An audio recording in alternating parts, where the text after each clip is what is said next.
এই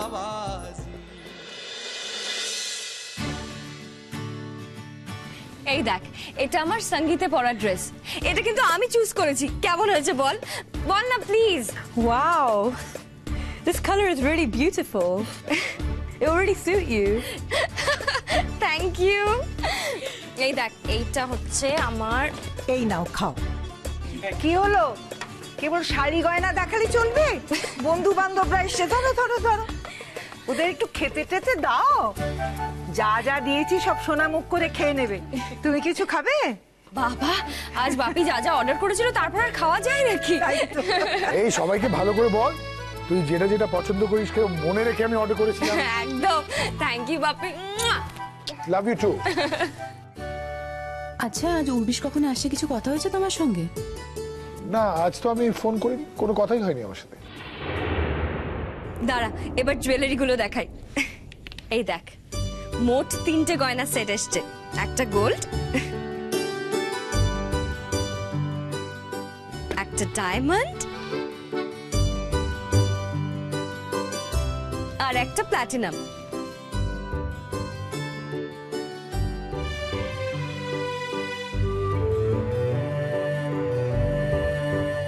এটা কেমন হয়েছে বল? এই, তোমার একবার ফোন করে কথা বলা উচিত ছিল। মা, তোর সাথে কোনো কথা হয়েছে উর্বিশে? হ্যাঁ, একটু পরেই তো আসবে। ওর সাথে আমরা ওর ক্লাবে যাব। কি, কাল তোমার বিয়ের সঙ্গীত আর আজ তুমি ক্লাবে গিয়ে মাঝরাতে বাড়ি ফিরবে? তো বলছিলাম মা, আর দুদিন পরে তো বিয়ে করে তুই চলেই যাবি, তাই বলছিলাম যে এই কটা দিন যদি আমাদের সাথে। বাপি প্লিজ, বোকা বোকা কথা বলো না তো। চলে যাচ্ছি মানেটা কি? এখানে কি আমি আর কোনোদিনও আসবো না? এটা তো আমার নিজের বাড়ি, আমার যখন ইচ্ছা হবে আমি তখনই চলে আসবো। আসলে জানো তো কি, আমি যদি আজকে ক্লাবে না যাই তাহলে উর্বিশ খুব আপসেট হয়ে পড়বে। তাই বলছিলাম যদি আমি উর্বিশকে ফোন না। করে।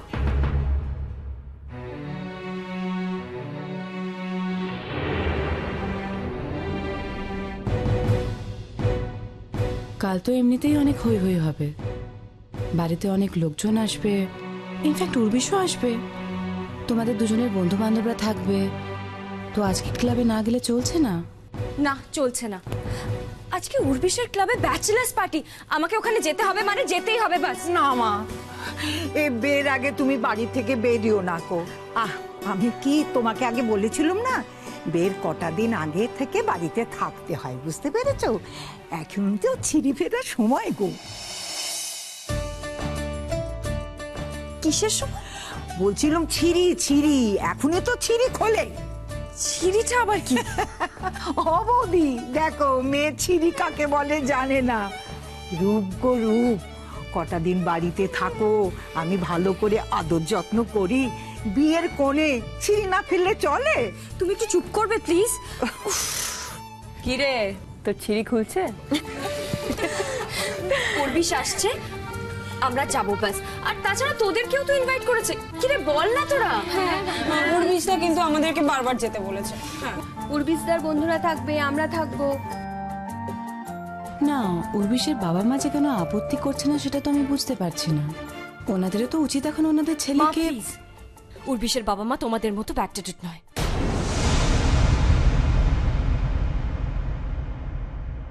ডিসকাস্টিং। আজ ব্যাচেলার্স পার্টিটা না দিলে কমপ্লিট হয় না বিয়েটা আঙ্কেল। দেখো মা, উর্বিশ তো এই দেশে থাকে না, তাই আমাদের কালচার নিয়ে ও খুব কম জানে। বাপি প্লিজ, তুমিও শুরু করো। আচ্ছা ঠিক আছে ঠিক আছে, আমি বলছিলাম ওই বউ ভাতের পর তুমি তো বরের সঙ্গে বিদেশে চলে যাবে আমাদের সবাইকে ছেড়ে। তোমার মন খারাপ লাগবে না? তাই বলছিলাম যে কটা দিন আছো আমাদের সকলের সঙ্গে থাকো না কেন? ওখানে গিয়ে তুমি বরের সঙ্গে পার্টি করো কি ঘোরো ফেরো, আমরা তো কিছু বলতে যাচ্ছি না। লক্ষ্মী, তুমি মাঝে মাঝে এমন বোকা বোকা কথা বলো না।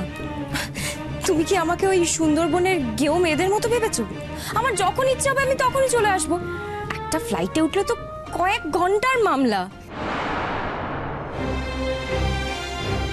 আচ্ছা, তুই যে উর্বিশের সাথে ইউএসএ যাচ্ছিস, তো ওখান থেকে কবে ফিরছিস?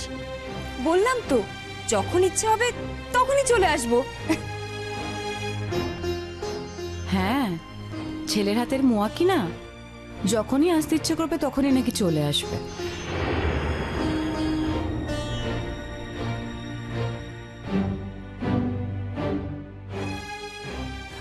উর্বিশ অত ছুটি পাবে নাকি? পাবে না, ওকে কি আসতে বলেছে? আমার ইচ্ছে হলো আমি একাই চলে আসবো।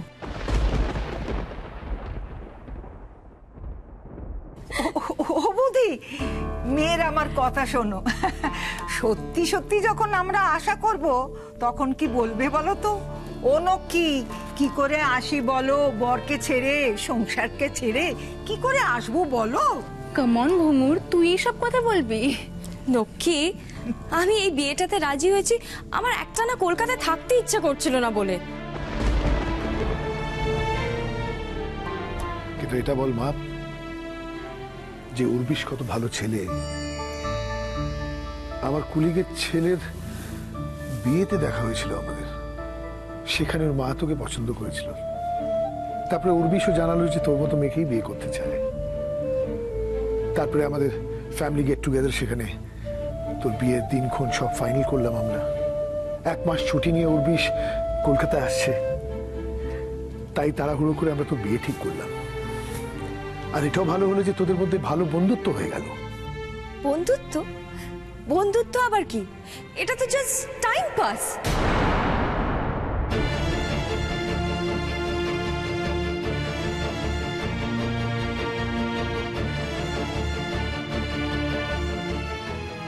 কি যে সব বলে, এক এক সময় তো মনে হয়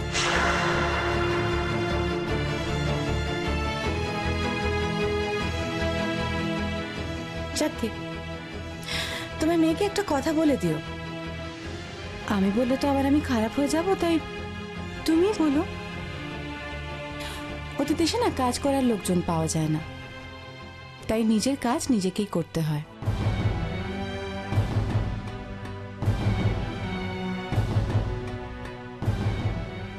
আর এমনটা নয় যে লক্ষ্মীদি ওর সঙ্গে যাচ্ছে, ও ঘর অগোছালো করবে, লক্ষ্মীদি গুছিয়ে রাখবে, তেমনটা তো হবে না, তাই না? তাই নিজের কাজ ওকে নিজেকে শিখতে হবে।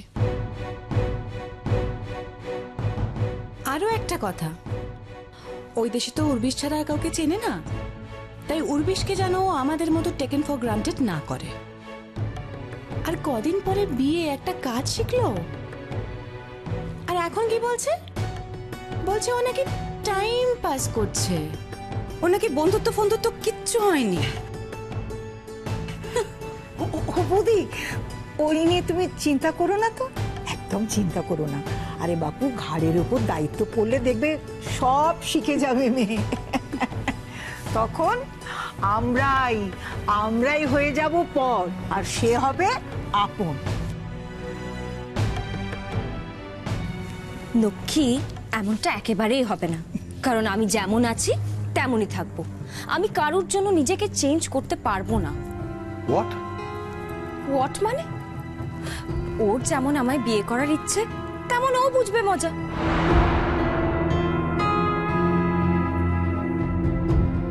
আমি তো আগেই বলে দিয়েছি আমি কোনো দায় দায়িত্ব নিতে পারবো না। এটা ওর রেসপন্সিবিলিটি, ও কি করবে? আমাকে ওখানে যখন নিয়ে যাচ্ছে তখন ও আমার টেক কেয়ার নিশ্চয়ই করবে, আর সেটা যদি না করতে পারে তাহলে বিয়ে কাটটি।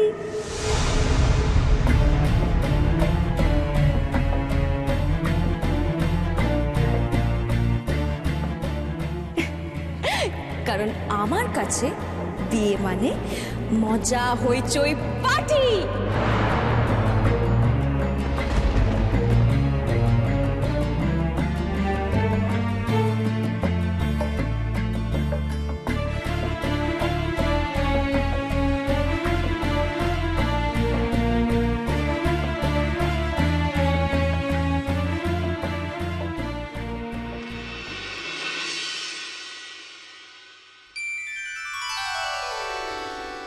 বুঝলে, আমার তখন অল্প বয়স, তখন তার মনে এত ভয় ভীতি ছিল না। আর তাছাড়া বরাবরই আমার সাহসটা একটু বেশি। তো সেবারে ওই কলকাতা থেকে কলেজের ছুটিতে গাঁয়ে এসেছি। তো আমাদের গাঁয়ের চাঁদু মিয়া তখন তার দলবল নিয়ে জঙ্গলে কাঠ কাটতে যাবে বলে তৈরি হচ্ছিল। তা আমি তো গিয়ে ধরে পড়লাম, যাবো তাদের সঙ্গে, কিন্তু মা কিছুতেই যেতে দেবে না। তো আমি মাকে আর কিছু বললামই না।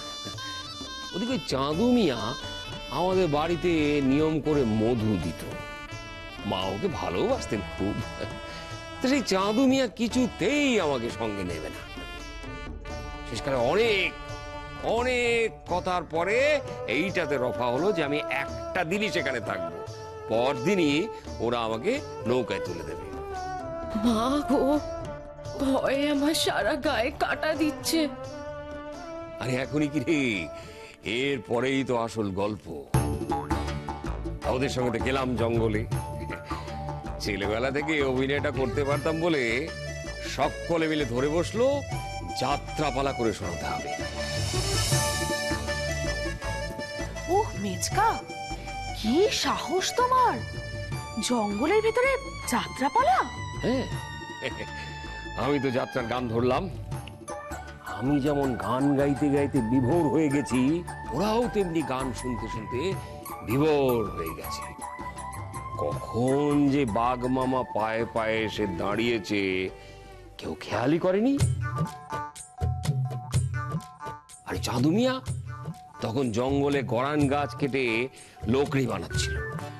লোকে বলে ও বাঘের গায়ের গন্ধ টের পেত।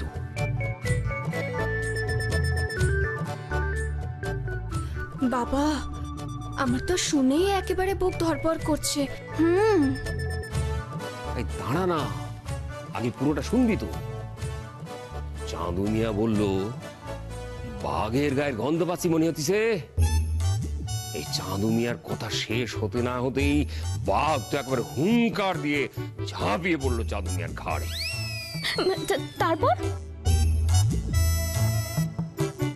আর আমিও ধড়াক করে লাফ দিয়ে উঠে একেবারে বাঘের ঘাড়ের উপর।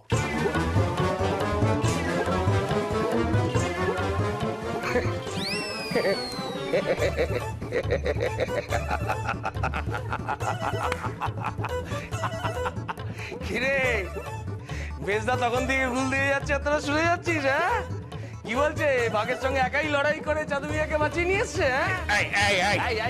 তুই কি জানিস না? তুই কি জানিস? হ্যাঁ, তখন তো তুই এই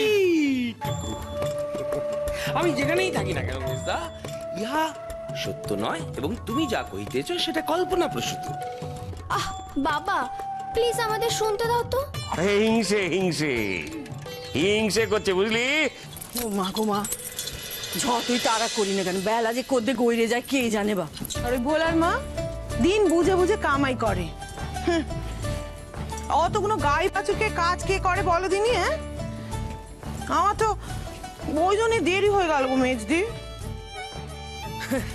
ওর তো এই একটাই আনন্দের দিন না, আমায় গিয়ে এখন ভোগের রান্না করতে হবে, নইলে আর কি আমার উনসুর তো আবার আমার হাতে রান্না ছাড়া চলে না।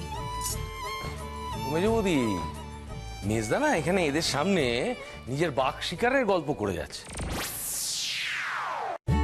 বলি তুমি কি গো? হ্যাঁ, আর কত মিথ্যে কথা তুমি বলবে আমায় বলো দেখিনি? তুমি কি পরকালের ভয় নেই কোন নাকি? এই যে মেজবউ, কি আছে? যা জানো না তা নিয়ে কথা বলতে এসো না। ও, আমি যখনকার কথা বলছি তখন তুমি কোথায় ছিলে বলো? কোথায় ছিলে? আরে বাবু, আমি যেখানেই থাকি না কেন আমি খুব ভালো করে জানি তোমার এই বাঘ শিকারের গল্প একেবারে মিথ্যে। সে মনে নেই কো সে? তাহলে বলি শোন, এখন আমার সবে সবে বিয়ে হয়েছে, গেছি বাপের বাড়িতে অষ্টমঙ্গলায় দুজনে মিলে। তা আমার বাপের বাড়ি তো সে নির্জন দ্বীপেতে, সেখানে তো যখন বাঘ বেরোয়। রাতের বেলা ঘরের বাইরে ইনি বাঘের ডাক শুনেছেন। বাঘের ডাক শুনে মানুষটা যত চাদর কম্বল ছিল সব নিজেরা জড়িয়ে নিয়ে একেবারে সেই ঘরের ওপর মাচা হয় না, ঘরের মধ্যে সেই মাচার ওপর গিয়ে বসে আছে ঠায়, তারে আমি নামাতে পারি না গো। সারা রাত সে মানুষটা মাচায় বসেছিল। কত বড় বীর পুরুষ!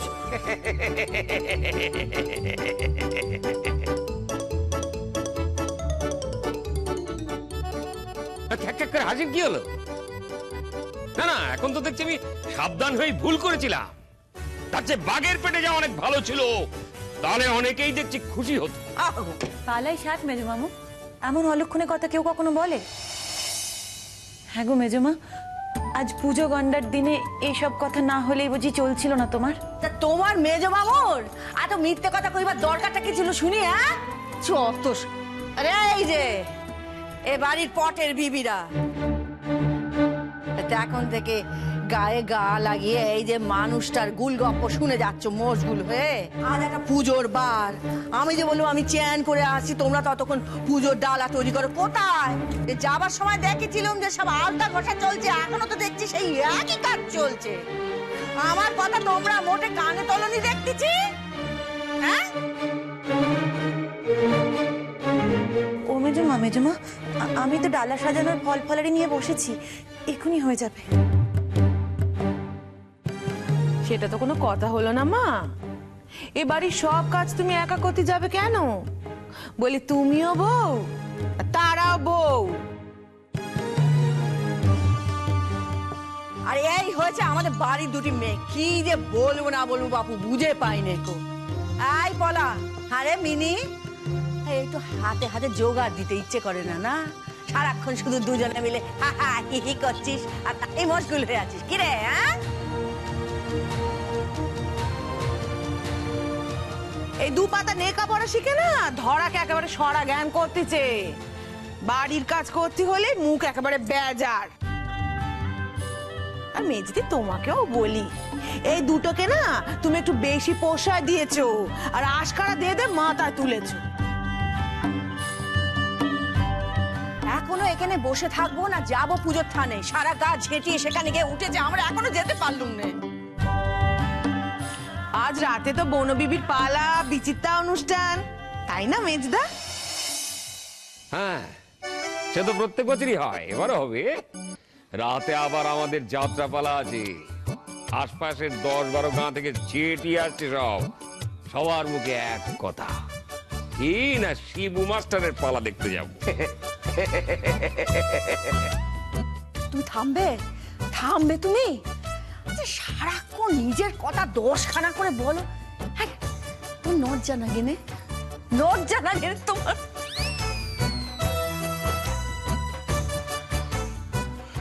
মনে আছে সে আগের বার মেজ দাদা যাত্রা পালায় ডায়লগ টাইলগ ভুলে গিয়ে একেবারে। আরে বলি আগের বার ভুলেছিলাম বলে কি এবারে ভুলবো নাকি? তাছাড়া কত তাবর তাবর লোকেরা ভুল করে, আমার কথা বলছি। হলো তোদের, হলো হলো তোদের। ও এই যতক্ষণ এখানে থাকবো বসে বসে ওই যাত্রাপালার কথা শুনতে হবে। আজ আমি অংশুকে বলে দেবো ওই যাত্রাপালার জায়গায় যেন যাকে তাকে ঢুকতে না দেয়। দেখো কি হয়। যা দেখো। ও মেজে বৌদি, মেজে বৌদি, আমায় একটা লাল পাড় শাড়ি দিতে তোমায় আমি বলেছিলাম, তা তোমার মনে নেই কো? ঘুমা ঘুমা, ও ছোট কাজে কাজে ভুলে গেছি, তুমি কিছু মনে করো না ভাই, আমি এক্ষুনি নিয়ে এসে দিতেছি। থাক মেজে বৌদি, আমি সব বুঝেছি। সকলে তেলা মাথায় তেল দেয় বই তো না। আমার তো তোমাদের মতো খুঁটির জোর নেই যে খুঁটির কাছে গিয়ে বলবো আমার এটা কিনে দাও, আমার সেটা কিনে দাও। তাই তোমাদের হাত তোলা হয়ে থাকতে হয়। একটা মানুষ ভুলে গেছে, তার জন্য এত কথা কেন শোনাচ্ছ ঠাকুরজি? বাবারি বাবারি বাবারি বাবারি, তুমি মাঝখানে ফোড়ন কাটতে এসো নি তো, তোমার সাথে কথা হচ্ছে না, তুমি থামো। ও সত্যি সত্যি বলছি ভাই, নাক করো না, আমি ভুলে গেছি। আমি বলছি তুমি কাপড় দিচ্ছি, তুমি এসো আমার সাথে ঘরে এসেও দেখি। একটা কথা মেজো বৌদি, ওই পুজোর থানে গণভোজনে আমি যাবনি, আমি বাড়িতে খাবো। আজ যে আমাদের ভোগের রান্না। বললাম তো মেজো বৌদি, আমি যাবনি, বাড়িতে খাবো। ও সচি, আরে তোর মেজো বৌদি তো রান্না করবে, এখানে না করে ওখানে করবে। তা তুই না বাড়িতে এনে খাস, ওখানে খাস না কেন রে মেজদা? গায়ে নাগছে, বউয়ের কষ্ট হবে তাই? চিরকাল যে তুই বউ ফেরুয়া সেটা কে আর না জানে।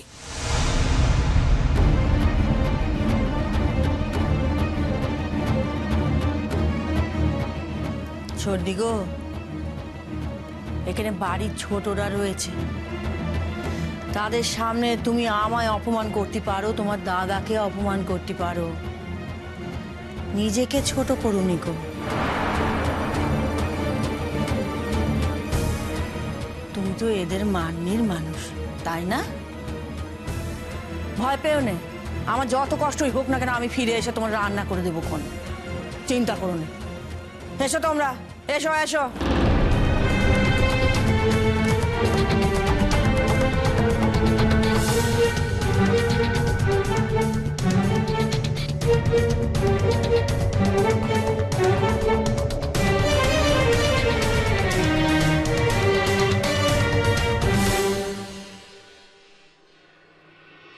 এই এত কিছু কেনা হয়েছে কার জন্য?